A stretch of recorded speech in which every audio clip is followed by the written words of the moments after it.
পরম পূজ্য স্বামীজি মহারাজ মঞ্চে উপবিষ্ট বিভিন্ন কার্যকর্তা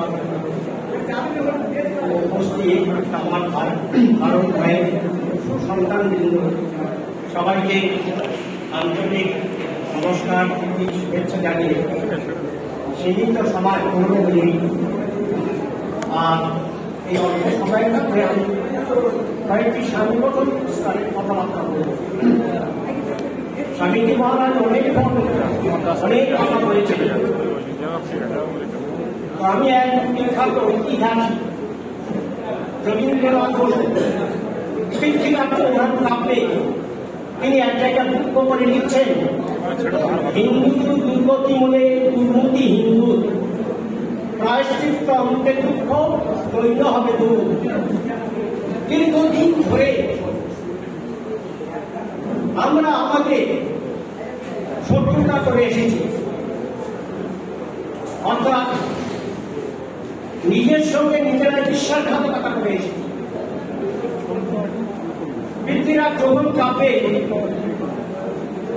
পৃথ্বীরাজ যে শ্বশুর জায়গাতে তিনি মোহাম্মদ ঘড়িকে ডেকে নিয়েছে নিজের জামাতা অল্প সময় সংক্ষিপ্ত ভাবে বলল, তার মধ্যে নিজের শ্বশুর পৃথ্বীরাজ চৌহানকে ধ্বংস করবার জন্য, নিহত করবার জন্য মোহাম্মদ ঘড়িকে ডেকে আনলেন। প্রথম দাঁড়াইনি যুদ্ধে মোহাম্মদ ঘড়ি আর পৃথ্বীরাজ চৌহানের কাছে হেরে পালিয়ে গিয়েছিলেন। পরে দ্বিতীয় দাঁড়াইনি যুদ্ধে আর মোহাম্মদ ঘড়িকে ধ্বংস করলেন, নিধন করলেন। তাই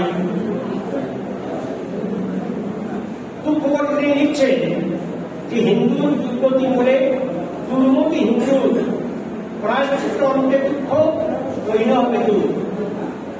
আজকের আমরা প্রায়শ্চিত্ত বিধানের জন্য আর সকল মুখার্জি স্মরণ সভা তিনি আজকের আমরা মিলিত হয়েছি। আমাকে প্রায়শ্চিত্ত করতে হবে, পূর্বপুরুষকে পাপ করে এসেছি।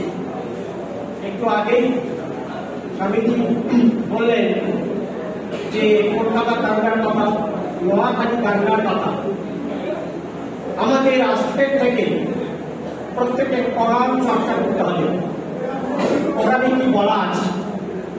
আমরা অনেক জায়গায় শুনি কোরআন আর কোরআনের সব শোনান পাবো। কোরআন কোনদিন চোখে দেখিনি আর কোরআন দেখিনি। একটা হিন্দু মরা যদি এক মুসলমানের সামনে দিয়ে যায় কি মনে জানি হে আল্লাহ, এ কাপের মারা গেছে, এর যেন অনন্তকাল নরদাস হয়। আমি কোরআনের ভয়ে বলতে পারি আদতে এবং বাংলা অনুবাদও করতে পারি। আমি সেদিকে যাচ্ছি না। আজকের আমাদের ভয়ঙ্কর দিন সামনে এসে গেছে।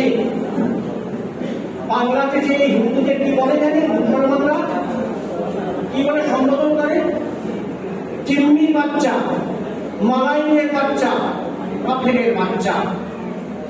সেই দিন আমাকে শুনতে হবে। আপনাদের থেকে কি আমাদের জ্ঞান বেশি হবে? আদৌ নয়। আপনারা আমাদের থেকে অনেক বেশি জানেন। আমরা চর্চা করি, আপনারা চর্চা করেন না। মুসলমান কথা অর্থ কি জানেন? জানি না। মুসলিম মানবী যশ মুসলিম, মুসলকে যারা মান্যতা দেয় তাদের বলে মুসলমান। মুসলিম মানবী যশ মুসলিম, মুসলকে অর্থাৎ মুগুরকে যারা মান্যতা দেয়, মুগুরকে যারা মানে তাদের নাম মুসলমান। ওরা ছিল সবাই হিন্দু। মুসলমান রাজত্বকালে আমাদের সমানভাবে আক্রমণ হয়েছিল। আমরা আমাদের পূর্বপুরুষ তারা ভয়ে নত স্বীকার করেনি, অর্থাৎ মুসলমান হয়নি, তাই আমরা হিন্দু আছি। আর যারা আমাদের মুসলমান এখানে খুব সাহসী দেখায়, ওদের পূর্বপুরুষরা ছিল ভীতু, তাই মুসলমান অত্যাচারে ওরা মুসলমান হয়ে গেছে। 5,000 মুসলমান আসছে ছুটে, 5টা হিন্দুকে তারা একটা ফেলে দিক, সব পাওয়া যায়।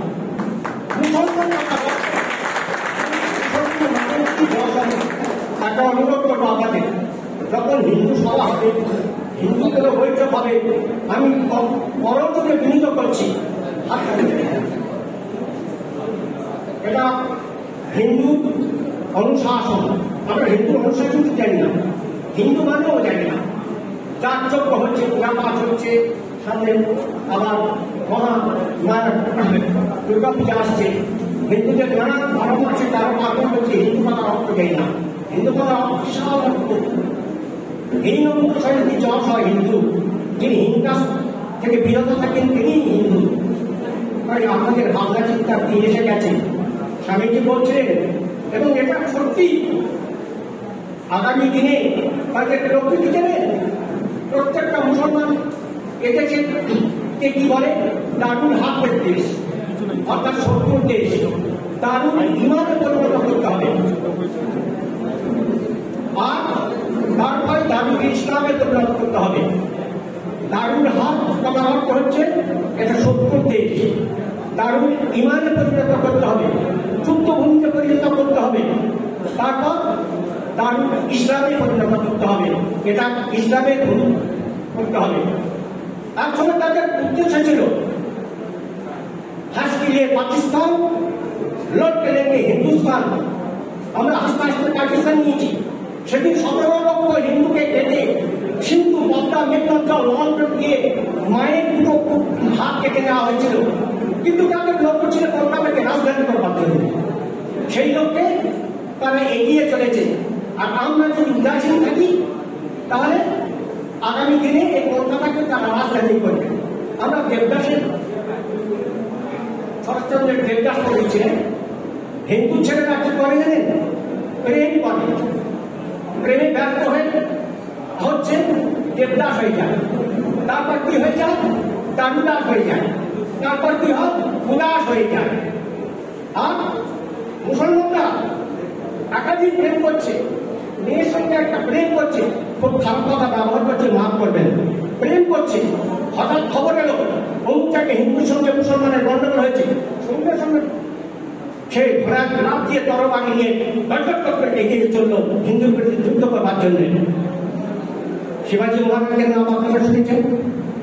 যখন মুঘল আক্রমণ হচ্ছে আর উনি শিবাজী মহারাজ মন্দিরে পূজা করছেন, মাতা জিজাবাই তখন এসে বলছেন, শিবাত্মক দিয়ে সময় দেখতে পাচ্ছিস না বিধর্মীরা এসে আর হিন্দু সমাজকে আক্রমণ করছে, তরবারি নিয়ে বেরিয়ে যা, শত্রুর মুখোমুখি হন, ওদেরকে প্রতিহত কর। আর আপনি আজকে হিন্দু কথা শুনতে গেলে সেখানে বলতে গেছে, আপনারা শুনছেন, বাড়িতে গিয়ে যখন কোনো মুসলমানের বিরুদ্ধে কিছু যদি ঘটে, আমার স্ত্রী কিংবা আমার মেয়ে কিংবা আমার বোন কোনোটা জড়িয়ে ধরবে, তুমি ওখানে যেও না। এই চরিত্র তো আমাকে চরিত্র সংশোধন করতে হবে। তাই হিন্দু দুর্গতি বলে দুর্মুখী হিন্দু প্রাশ্চিত্য অন্তে দুর্গ দৈন্য হবে দুঃখ। কামারের বাড়িতে একটা দেখি শুধু কুল নিয়ে আপনাকে যদি বলা হয় রাস্তা কাটবেন, আপনি কাটতে পারবেন? পারবেন না। যতক্ষণ না ওর ডাল ওর মধ্যে ঢোকানো হচ্ছে ততক্ষণ এই রাস্তাটা কাটতে পারবেন না। তো আমাদের ক্ষতি করছে কারা?